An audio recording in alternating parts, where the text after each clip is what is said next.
পুজো অর্চনা আরাধনা হয়েছে এবং এখন সন্ধ্যাবেলায় প্রায় 5,000 মানুষকে ভোগ বিতরণের ব্যবস্থা করেছে সংগঠন এবং তার সংগঠনের ছেলেমেয়েরা।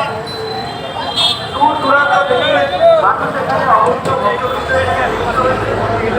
এই জায়গাটার একটা সুস্থ অবশ্যই আছে রাজনৈতিকভাবে, তার কারণ একদিকে যেমন রাজদিকে বরানগর পৌরসভা, অপরদিকে আমাদের এদিকে উত্তর কলকাতা শুরু হচ্ছে এখান থেকে কাশীপুর বেলগাছিয়া বিধানসভা কেন্দ্র, অর্থাৎ উত্তর 24 পরগনা এবং উত্তর কলকাতার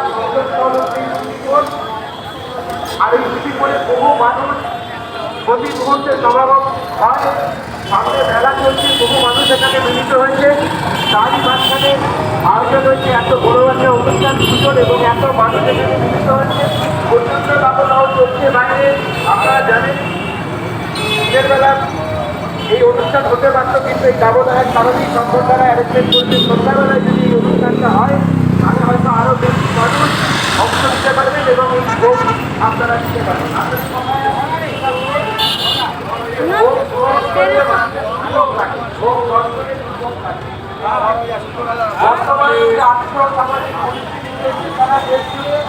আপনারা জানেন এখানে দাঁড়িয়ে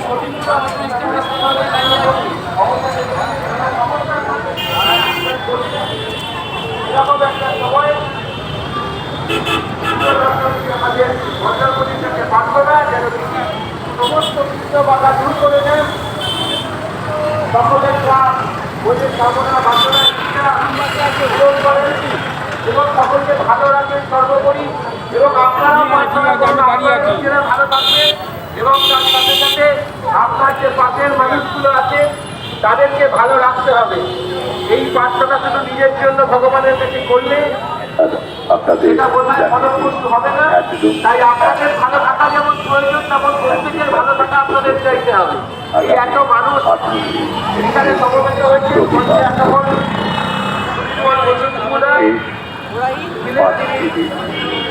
মাইক্রোফোন হাতে নিয়ে সকলের সঙ্গে পরিচয় করিয়ে দিচ্ছিলেন।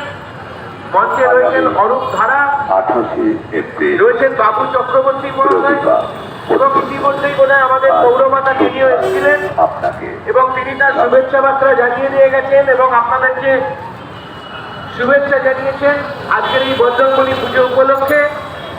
আপনার এবং রাজ্যসভার প্রাক্তন সাংসদ ডাক্তার শান্তনু সেন, তিনি প্রতি মুহূর্তে এই অঞ্চলকে সন্তানের মতো আগলে রাখেন, ভালো রাখার চেষ্টা করেন এবং এই জায়গাটাকে পরিচ্ছন্ন করতে, দুর্নীতিমুক্ত করতে যে যার তত্ত্বাবধানে মানুষরা সবাই মিলে কাজ করে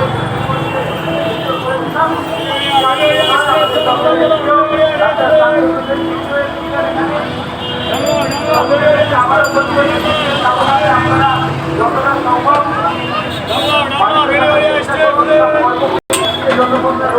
যতক্ষণ বাইরে বেরোবেন না এবং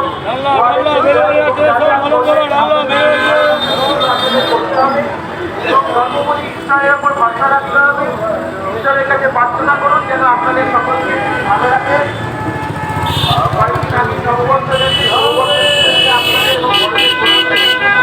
আপনারা সকলে ভালো থাকুন। আমার এই বক্তব্য এখানে সবাই মিলে ঈশ্বরের কাছে একটাই প্রার্থনা করুন যেন আগামী বছর আপনার পাশে যে পরিচয়গুলো রয়েছে সেই পরিচয়গুলোকে এরকমভাবে সুস্থভাবে আবার আগামী বছর এখানে আমরা এই অনুষ্ঠানগুলো করতে পারি। কারণ আমরা দেখি যে সারা বছর যখন একটা করে বছর ঘুরে যায় আমাদের আপন কিছু মানুষ আমাদের ছেড়ে চলে যায়। একটা পরিসংখ্যান নিয়ে আপনারা ভেবে দেখবেন আপনাদের পরিচিত বর্গ পরিচয় কেউ না কেউ আমাদের ছেড়ে কোথাও না কোথাও চলে যায়, প্রকৃতির নিয়ম। তো এই প্রার্থনা করুন যেন এই বছরটা সকলের খুব ভালো থাকে, আমরা একসাথে আনন্দে কাটাতে পারি।